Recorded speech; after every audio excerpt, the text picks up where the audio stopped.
Hello YouTube, this is Sniping 101, and I'm picking up the Search and Destroy match in the first round, the very end of the first round, because my friend tries to no-scope this guy protecting the bomb.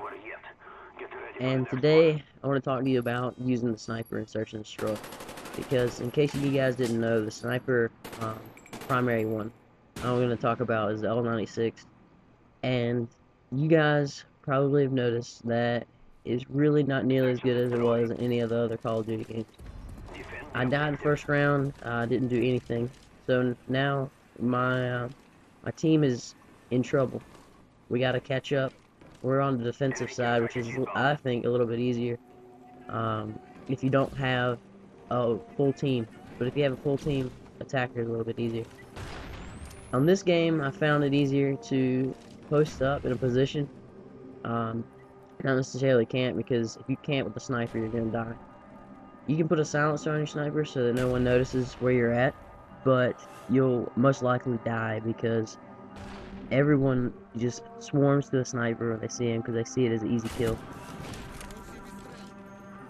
And when you're sniping on Black Ops, you don't want to take any risky shots like you would on Call of Duty 4, and don't quickscope unless you have to, because when you do, there's an extreme chance of you missing, because on this game, they have a little bit of a wobble when you zoom in, and this will cause your shot to just immediately go either to the right or the left.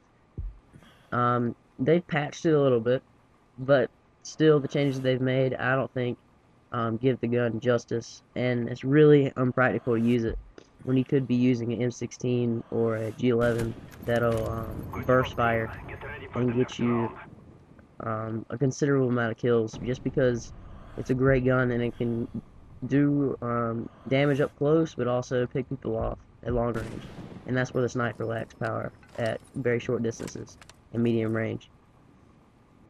In the second round, I've noticed that we tied it up, so the pressure's lifted a little bit. And I have one guy in my party, and that's Tizzle Waffle. Um, for namesake, I'm just going to call him Tyler. So I'm going to play B majority of this map, and I'm going to rush spawn a little bit. After I get a little in my comfort zone, I'm hitting a couple little shots. Haven't really tried any quick scopes yet, but I decided to rush in anyways. So when you're controlling this area, and if you're down a guy under, you're going to always want to shut these doors, because this is going to restrict the access, as I get a hit marker there.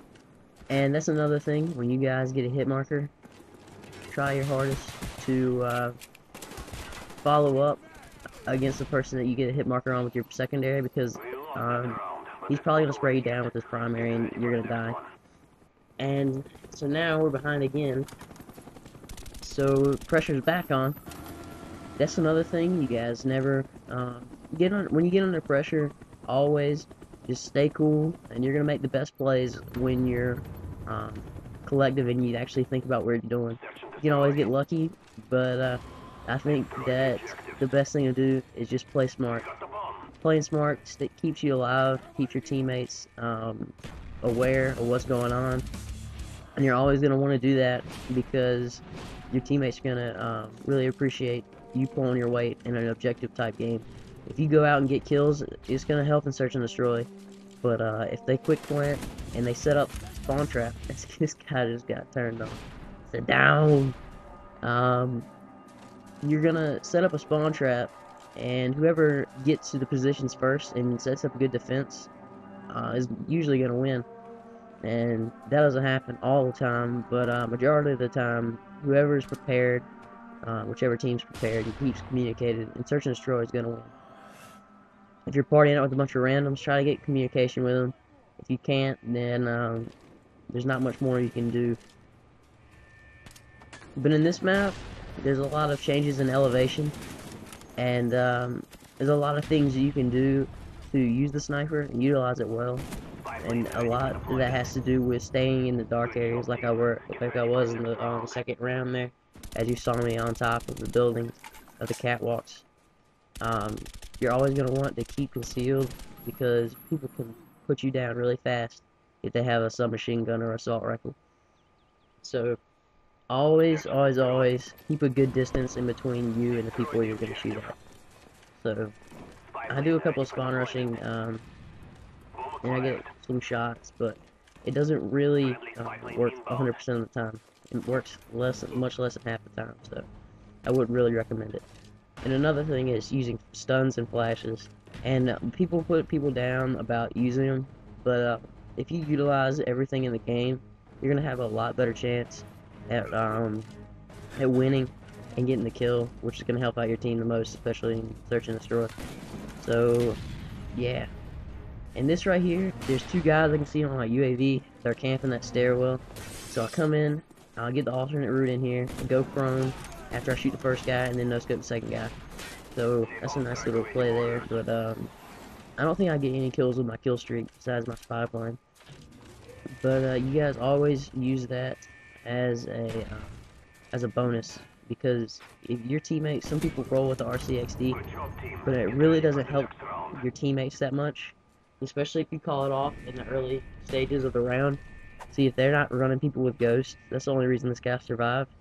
They're not running people with ghosts, then you can put down their whole team really fast, especially if you got people rushing spawn.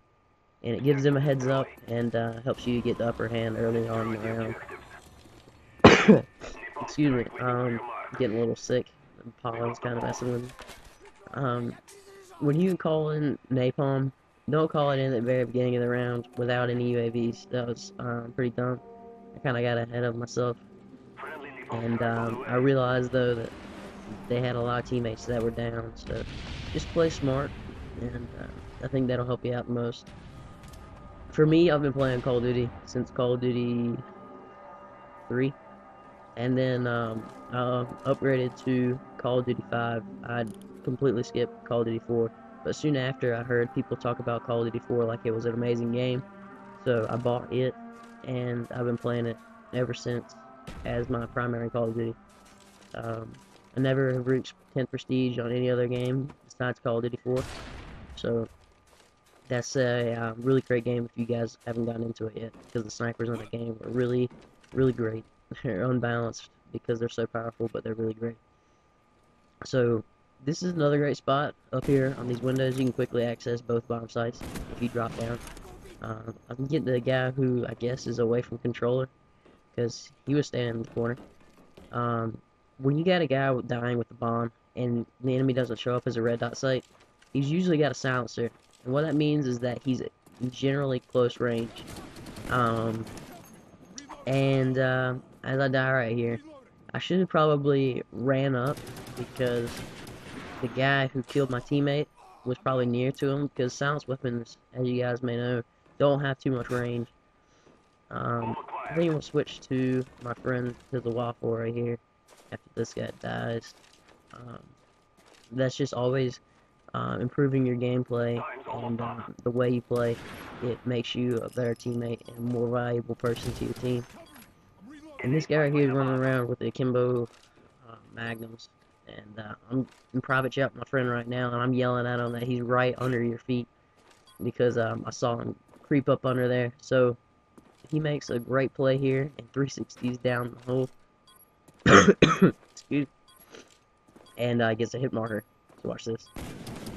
Boink, hit marker. And down goes Tyler. And overtime. Overtime is an extremely intense situation if you're actually playing against people that you probably talked crap to at the beginning of the map. And you're just really trying to put the nails in the coffin, and you're going to go all out in this next round. So what you need to do in overtime is rush spawn only when you're fully capable with a UAV or a counter UAV, so that you can have the upper hand. And two of my teammates instantly die because they rush spawn without a UAV. So it's crunch time for me, and I'm sitting here picking off these guys. I'm not making any careless shots like I did in the other rounds, because I realized that, hey, this is going to be an important round to win. And you always are going to want to play your hardest the game's all on, because people in the lobby are going to be taking that shit if you lose. And nobody told me that there was a big old puddle of acid there that you could trip into. So yeah, I'm dead, and this is the last guy. So guys, thanks for watching. This game's coming to a close. Completely bailed on my team. Just I hope you can learn from my mistakes, and thank you for watching, and comment, rate, and subscribe. Thanks.